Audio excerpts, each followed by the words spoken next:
स्वागत है आपका हमारे YouTube चैनल राशि टेक्नोलॉजी में।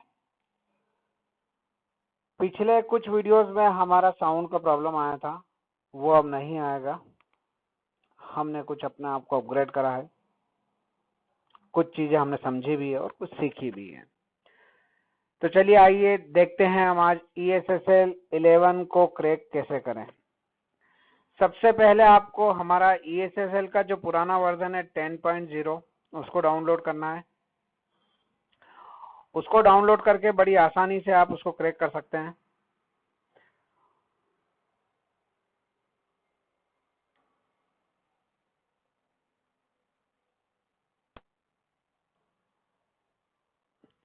यदि आप विंडोज 7 64 बिट चला रहे हैं तो आप ये दोनों चीजें डाउनलोड करिएगा, अदरवाइज आपका सॉफ्टवेयर नहीं चलेगा।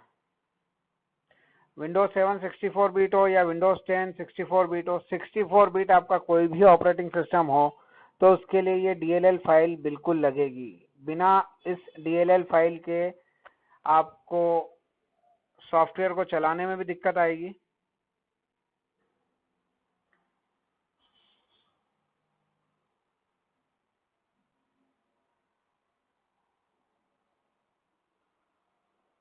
हमारा सॉफ्टवेयर डाउनलोड हो चुका है, हमने पहले ऑलरेडी करा हुआ है। अब ये 10 है कि 11 है हमें नहीं मालूम है, तो अभी हम इसको डिलीट कर देते हैं। हमारा वर्जन डाउनलोड हो रहा है 10, 77% ऑलरेडी हो चुका है। ये डाउनलोड करके हम इसका सेटअप चलाएंगे। इसका सेटअप चलाने के बाद हम पहले इसको क्रैक करेंगे। इसको क्रैक करने के बाद ही हम 11 को क्रैक कर पाएंगे। जी हाँ,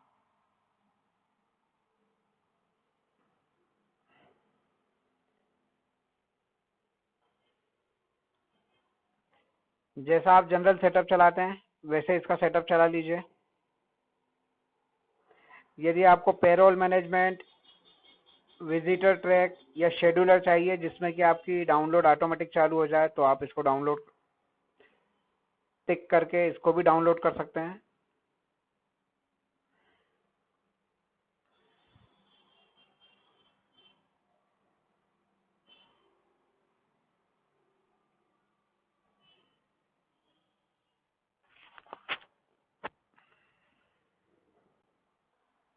ये हमारा सेटअप कंप्लीट हो गया है। अब हम DLL फाइल्स को कैसे चलाना है वो भी देख लेते हैं। सबसे पहले हम इसको एक्सट्रैक्ट कर लेते हैं। एक्सट्रैक्ट करने के बाद आपको जाना है 32 बिट के फोल्डर में, क्योंकि आप 64 बिट पे हैं तो आपको 32 बिट की फाइलें कॉपी करना है। यदि आपका विंडोज ऑलरेडी 32 बिट का है तो आपको कुछ भी करने की जरूरत नहीं है। ये फाइलें मुझे सी में विंडोज, इसमें हमारा एक फोल्डर होता है सी सिस्टम वॉल्यूम 64, इसमें हम इसको पेस्ट करेंगे। यदि कुछ रिप्लेस करने का बोलता है तो आपको रिप्लेस करना है, देन कंटिन्यू करना है। देन अगेन आपको DLL के फोल्डर में जाना है। इस बार आपको जाना है DLL 2 में। जी हाँ, DLL 2 में। इसमें एक फाइल होती है DLL, इसको राइट क्लिक करके रन एज एडमिनिस्ट्रेटर करना है। ये आपका DLL फाइल का काम खत्म हो गया है। आप चाहें तो इसको डिलीट कर सकते हैं या आप इसको संभाल के रखना, संभाल के रख लीजिए। आपको हमेशा लगेगी ये फाइल, इसलिए आप इसको संभाल के रख लीजिए। अब कुछ सेटिंग्स करना है आपको ESSL की, उसको कुछ परमिशन हमको देना पड़ती है तो ही वो चलता है। उसके लिए मुझे ESSL की प्रॉपर्टीज में सिक्योरिटी में जाना है, देन एडिट। यहाँ पे ट्रस्टेड इंस्टॉलर होता है, मुझे इसको सारी परमिशन देना है। आप यूजर्स को भी सारी परमिशन दे दीजिए, एडमिनिस्ट्रेटर है उसको भी दे दीजिए, ओके कर दीजिए। अब मुझे अपना सॉफ्टवेयर ओपन करना है। यूजर नेम पासवर्ड आप लोगों को मालूम होगा यदि आप चला रहे हैं। जिसको नहीं मालूम है तो यूजर नेम ESSL है, पासवर्ड भी ESSL है। जो नए यूजर्स हैं वो ध्यान रखिए, यूजर नेम पासवर्ड कंपनी का नाम ही है ESSL। रोल नेम,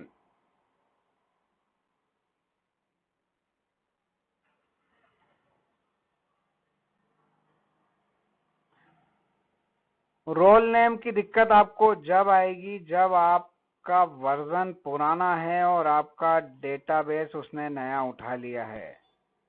बिल्कुल, आपको इस डेटाबेस को डिलीट करना है। यदि आपको रोल नेम का एरर आता है तो आपको क्या करना है, प्रोग्राम फाइल में ESSL के फोल्डर में जाके इसकी जितनी भी डेटाबेस फाइल हैं उसको आपको डिलीट करना है। देन अगेन आपको ई टाइम ट्रैक लाइट ओपन करना है।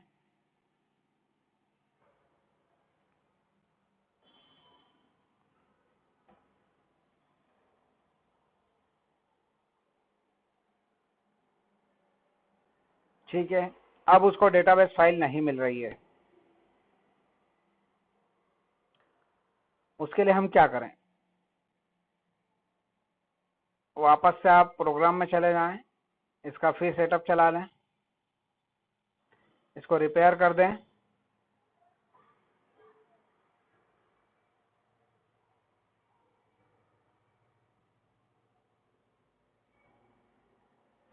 सिर्फ आपको डेटाबेस फाइल ही डिलीट करना है। अब हम वापस आते हैं, देखते हैं, बिल्कुल एक ही डेटाबेस फाइल है। इसके पहले 3 थी जिसको हम डिलीट कर चुके हैं। ये हमारी नई डेटाबेस फाइल है ये। अब हम अगेन प्रोग्राम को रन करते हैं। यूजर नेम पासवर्ड हमारा ESSL है। ये देखिए, अब ये अपडेट लाइसेंस की बोल रहा है।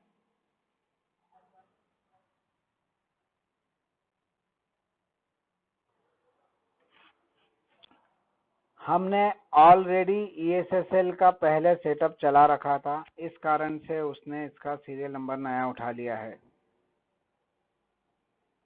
ठीक है, अब हमको शुरू की ये कीज को कॉपी करना है। हमारा जो ESSL क्रैक का वीडियो है हम उसको ओपन करते हैं।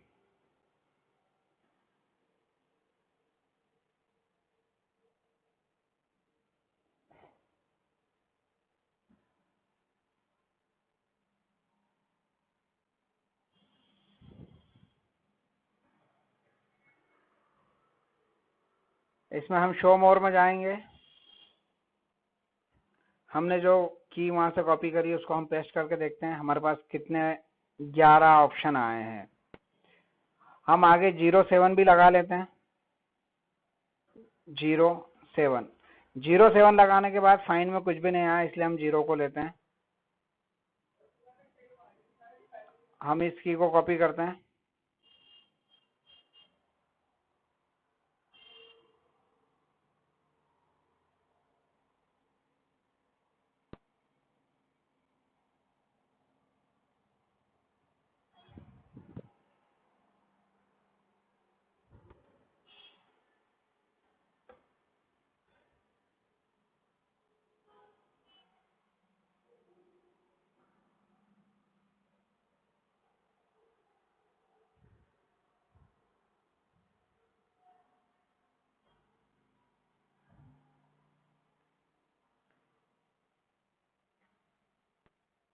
ऑलरेडी हमारे पास 11 का सेटअप डाला हुआ था, तो हम कुछ रजिस्ट्री में जाके सेटिंग्स करेंगे।